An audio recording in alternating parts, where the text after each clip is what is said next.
자, 이 우리의 주인공인 이 에코가 처음에 막 수다장이처럼 됐다가 이게 베르니케 손상이었죠. 그러다가 헤라의 저주를 받고 이제 브로카 영역으로 넘어왔습니다. 말을 하지 못하는 상태가 되었죠.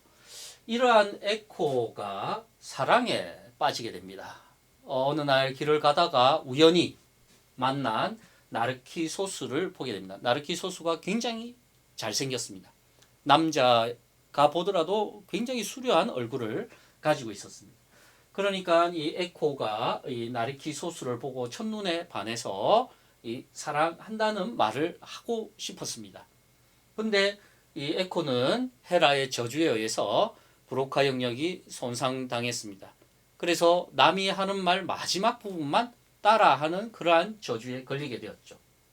그래서 나르키소스가 한때는 쳐다보고 있다가 나르키소스에게 어디서 만나자라는 말도 하고 싶은데 그 말을 하지 못하고 마음속으로만 간직하고 말도 하지 않고 상사병에 나중에 걸려서 에코가 나중에는 죽게 됩니다. 나르키소스를 보고 사랑의 감정을 느끼죠. 근데 나르키소스가 먼저 입을 열기만을 애타게 기다리는 수밖에 없었습니다.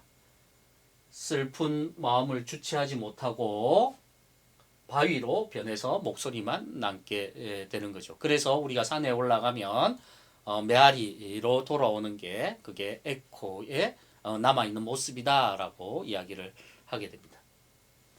자, 그러면 이러한 에코가 사랑을 하게 된 이 나르키소스는 오로지 자기만을 사랑하는 사람이었습니다.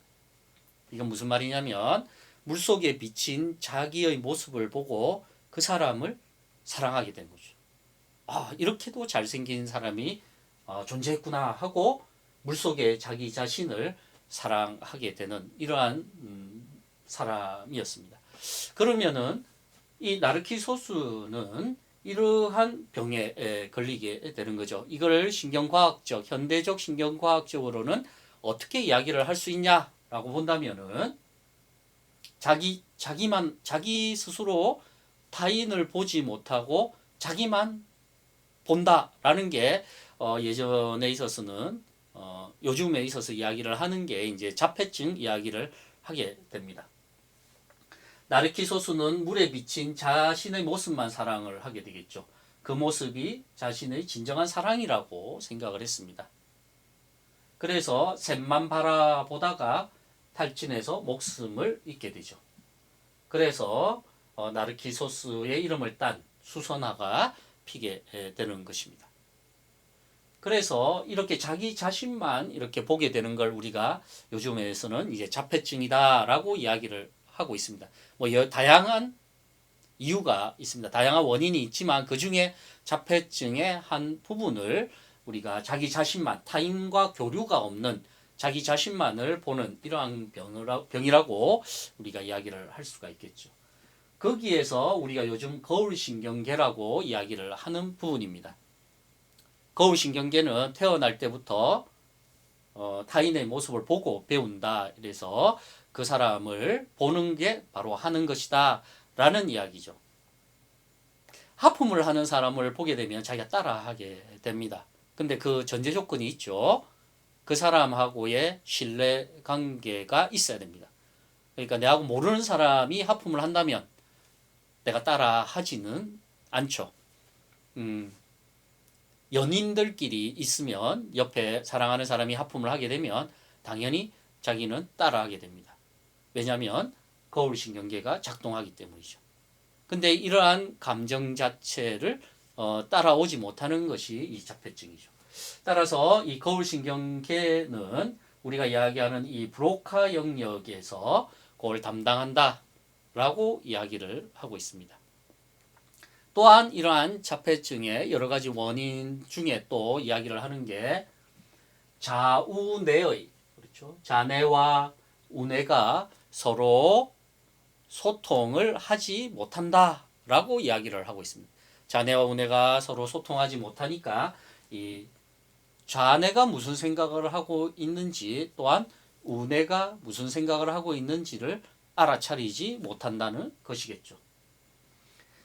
우리 신경계에서의 서로 연결하는 섬유들은 총 3가지가 있습니다. 신경계에서 연결하는 서로 연결고리죠. 연결고리는 3가지가 있는데 처음에 위아래로 서로 연결하는 섬유를 우리가 투사 섬유라고 이야기를 합니다. 프로젝션 파이버라고 하는데 우리 물리치료사에게는 이 섬유의 흐름이 우리한테는 가장 중요하겠죠. 뇌에서 생각해서 어떻게 움직임을 하느냐. 위아래의 움직임이죠. 감각이 들어와서 어떻게 뇌로 올라가느냐. 요거를 아는 게 우리한테는 중요합니다. 따라서 이 투사 섬유죠. 맛교차 섬유, 커뮤슈럴 파이버인데 이것은 좌뇌가 어떻게 생각하는지를 우뇌한테 전달하는 겁니다. 좌뇌와 우뇌가 서로 연결해 주는 이러한 역할을 하는 게 커뮤슈럴 파이버가 됩니다. 마지막 하나 남은 것이 앞뒤 연결이 되겠죠. 앞과 뒤, 그러니까 프론탈 롭, 이마역과 뒤통수역, 옥시피탈 롭에서 서로 어떻게 연결이 되어 있냐. 옥시피탈 쪽에서 느꼈던 시각적 정보를 분석하기 위해서는 프론탈 롭으로 그 정보를 전달해야 되겠죠. 이러한 연결고리가 있는 것을 우리가 대뇌에서 서로 연결하는 것이죠. 그 중에 좌뇌와 우뇌가 어떻게 연결되어져 있나를 알 수 있는 게 이 코르푸스 칼루즘이라는 섬유입니다. 코르푸스 칼루즘이라는 이러한 섬유인데 이 섬유는 좌뇌와 우뇌를 서로 연결하는 섬유인데 이것이 만약에 손상이 되었다, 코르푸스 칼루즘이 손상이 되었다라고 이야기하면 좌측손과 우측손이 서로 소통을 하지 못하죠. 좀 전에 이야기했듯이 좌뇌는 좀 더 계산적이고 이성적인데 우뇌는 좀 더 감성적인 뇌라고 이야기를 했습니다. 우뇌가 지배하는 건 좌측손이 되겠죠.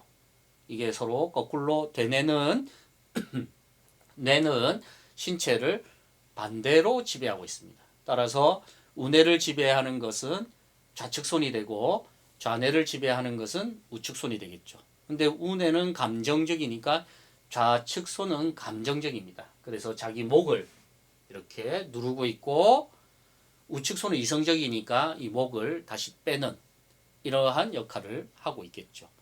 그리고 좌측손이 막 입에서 뭘 넣으려고 하면 우측손이 이걸 자꾸 떼려고 하고 이런 것들을 보이는 것이 좌뇌와 우뇌를 서로 연결하는 코르푸스 칼루즘이 손상되어져 있는 환자에게서 나타나는 에어리언 핸드 신드롬이 됩니다. 외계인 손 증후군이라고도 이야기를 하고 있습니다.